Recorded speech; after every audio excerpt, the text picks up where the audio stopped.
Hello everyone, we're back with another interview with Tyla J. Palace at the Dogster Ball. We've got some fans Q&A and we're just waiting for him to come into the studio so we can see what he's got to say. Hey. Oh, sorry. Here I come. Tyla, hi. So, welcome. how you doing? To the sofa. Yep. How are you? Not too bad actually. You having an alright day? Well, yeah, it's the evening actually. What have we got there then? What do you tell me? I mean, it's a citron and some sort of dinosaur. Okay. But that's another story, isn't it? Alright. You know why we've got you here? A few questions. Oh, I thought it was about the parking. No. Yes, go on. Yes, a few Fan questions. First one from Jamie Callahan. He wants to know when you're recording the state we're in, whereabouts you lived in Finland. Oh, I didn't live anywhere. We were just in a hotel, like Tampere, I think it was, full of snow. I wouldn't be able to tell you where it was until it thawed out. Right. I know we landed in Helsinki and we were just drunk, really. So you went there for 6 months or a year or anything like that? Just a couple of weeks. Quick in and out. A month at the a month maximum. And 3 days of that was like travelling back when we got deported and all that like. Lots of stories, all book worthy. Oh yeah, yeah. Well, they're all booked. Okay. Don't know. And he also had another question about the bootleg. What's that? Yeah, the unauthorised bootleg. How did that come about? Japanese label, Watanabe, signed, paid the money, recorded the album, come to meet us, died on the plane. So although it was called the unauthorised bootleg, it was authorised by you guys. You just called it that. I have no idea what it was called that. I think we were so shocked to get a record deal after about 19 years trying to get one that we were just, you know, it's like when you win the lottery and you go, So you didn't call it that then? It wasn't your idea for that title then? I can't remember what it was called. No, I don't even know. I don't know if we had a title for it or anything. A collection of songs that No, we'd done an album, I can't remember. I don't think it was called the Unauthorised Bootleg. You know, someone like Bam Joe would be able to remember that better than me. There probably was a title for something. Or perhaps we might get them in for some fans Q&A one day, you never know. Okay, I've got another question from Sam Davis. They want to know what's basically the best piece of advice that anyone's ever given you that served you well through your life so far? It was a dream I had with Jimi Hendrix, really, you know. And he just said, don't emulate anyone. And that was it. I went back down the stairs to my dream, and like that David and Niven movie, I can't remember the name of. Don't, just be yourself, really, innit? Okay, that's good. Everyone wants to be someone, don't they? They do indeed. Somebody that they're not. Yeah. And if they're themselves, they're probably a lot happier. What's your favourite thing, art or music? Sam also wants to know. Art. Always. Yeah. Why? Well, music's just my hobby, really. Okay. And I do alright from it, but I like painting because I can do it all the time, really. No pressure there? Well, yeah, there is, because I've got that big blooming canvas for the Sistine Chapel, you know. I'll be alright, I'll get through it. Scott Lang, he wants to know what you prefer, acoustic or electric gigs? I like going to see any. Your own? Oh, right. Both again, you know, if you're in the mood for doing acoustics, great, you can, obviously, you're in control of the sound, there's a voice and the guitar, but if you've got an electric thing, it's a total another... Oh, it can be a nightmare or it can be brilliant, and it's the same thing. It's usually you hear something on stage and the audience hears something different. Until you get the right mix, which is very rare, you know, you never get it. There's a difference between a live sound and an LP sound, and what do you think most people want to hear? And they see a gig, you know, when they come to a gig and they're wanting to hear the record played live? Well, if you're anything like me, when you listen to music, I'm not very into listening to live albums, and I'm not very into even watching live albums, unless there's lots of editing going on and interesting stuff, because I know, there's something wrong about sitting on your sofa watching a band play. So live shows are live shows, the whole thing going on with the other people around you, and the smells and the noise and the mistakes or whatever, you know, you go to see. It's the old night out, and it can be the taxi there, the taxi back might be more fun. And on record, I just try to do it as best as I can, you know. It's like to get how I would want it to sound if we were playing it live, really. That's how I want it to sound. Mm-hmm. That's good. Now, our good friend Witchy, hi Witchy, just wants to know how you manage to pack all those things into your life that you're doing at the moment, touring, I'll pull the clocks gigging. Back. She also wants to know, how do you find being a father? I find it quite interesting and fantastic, really, you know, brilliant, best thing in the world.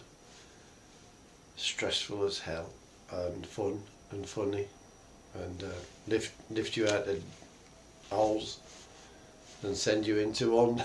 So, you know, it's good. Right. Now, Mark Wiley, he wants to know if there's going to be anything happening with you and Spike in the near future. You had the album out. Help me with the title. Flagrantly Yours, let's keep it simple. Yeah. How long ago was that out? Well, it first came out in about '96, and then I did it about 2005. I re-recorded. I didn't come over to my place, and we recorded all acoustically as well. It was alright, but you know, we might do something again. Never say never. Craig Borrett said that, this is a bit of a long question, so I'm going to have to read it out, but he said that you mentioned in an interview a few years ago about the Dogs recording tracks of the follow-up to More Uncharted Heights of Disgrace. He said, I think the album was going to be called Connoisseurs of Junk, and he wants to know basically what happened to those songs. Connoisseurs of Junk, that got recorded. It was a great painting I've done for that, which is somewhere, I think it's up my sister's attic. And then obviously those days are gone. And then a lot of them became the Ballad Monger on the Ballad Monger, and there's probably a few others knocking about. So went out on Gothic. 2 of them went on Gothic. And then some of them I've completely don't know where they are. Maybe they'll come out again one day. I don't know, unless they're copied on something really good. I don't know. Did we copy it on a CD? You know, the first State of Me album was found in a cassette, the one of cassette copy. And what format, talking of those sort of analog, innit? Analog, like what do you prefer, CD or vinyl? Scott also asked that question actually. Scott Lang, hello again. Want to know what you prefer, CD, vinyl or MP3?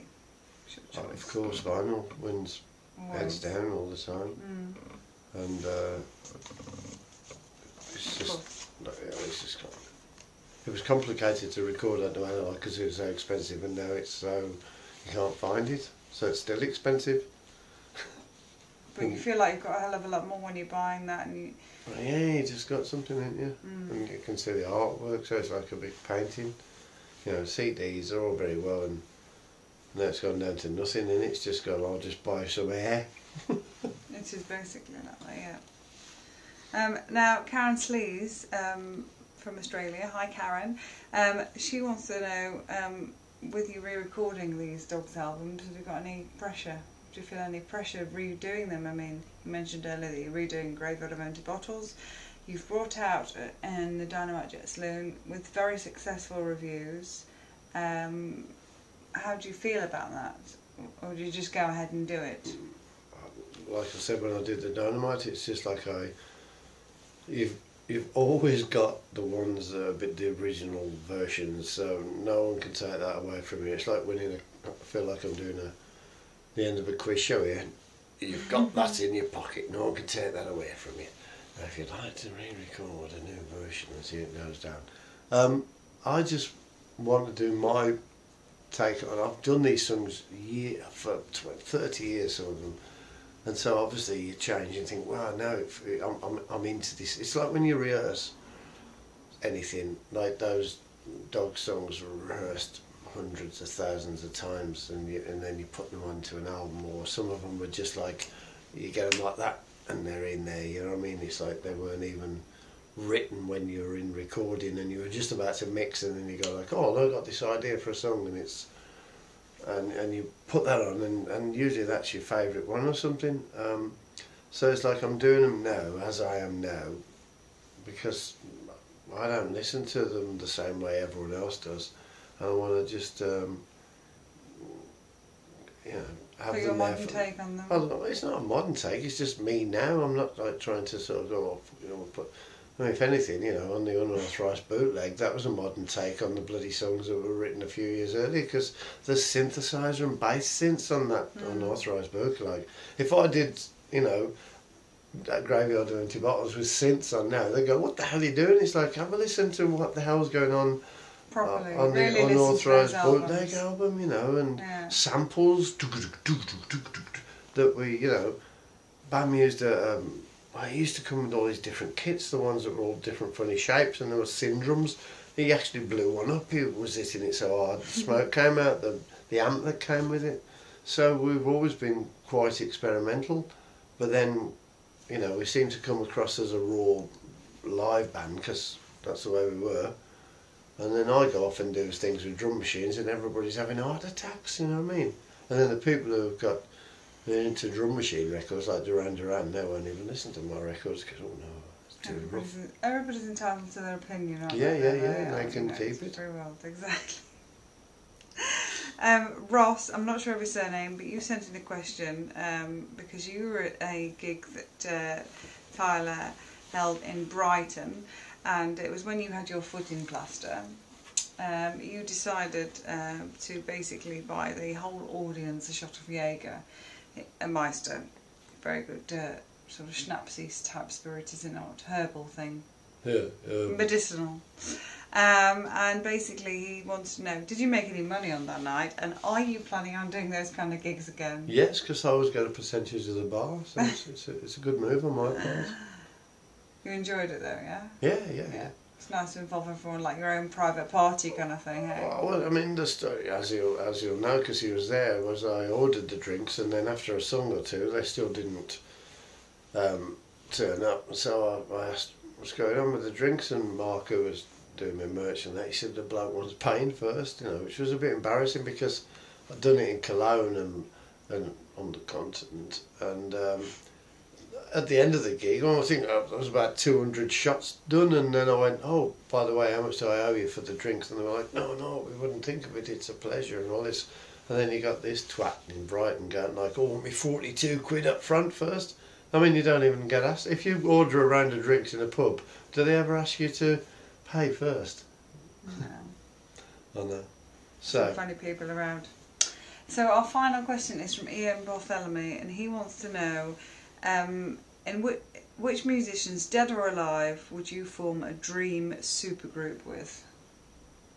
Well, I mean, I'd have to have Phil in this playing bass, wouldn't I? Definitely. And probably Jimi Hendrix playing lead guitar. Someone cool playing the piano. And someone cool. Well, I mean, most people don't think it's cool, but I think Elton John's quite cool. Yeah, and, definitely. And he writes actually quite brilliant music. No one understands the way his chords have progressed. Mark from making them tell me the way he plays piano, it's quite different to most people. So that's why he's had so many hits. Then obviously on drums, I'd have to have all the drummers from Keith Moon, John Bonham, and the bloke from the Chili Peppers and Simon, because they're solid drummers. There's probably a million other drummers go, why do you pick me? Like Danny is playing with me at the moment. So we've got guitarists and vocalists, someone like Joe Cocker. There you go. That is the end of our first interview with the fans Q&A. Thanks, Tyla, for joining us. I hope you can get back to the Natural History Museum to park your car in a better place. And in a different time. Don't get lost in the belly of the Diplodocus, ladies and gentlemen. And don't answer your phone in the Natural History Museum, otherwise you'll be in the cells. Thanks for joining us. We'll see you again very soon, I'm sure. If not, we'll see you at one of the gigs soon, hopefully. Thanks, Tyla.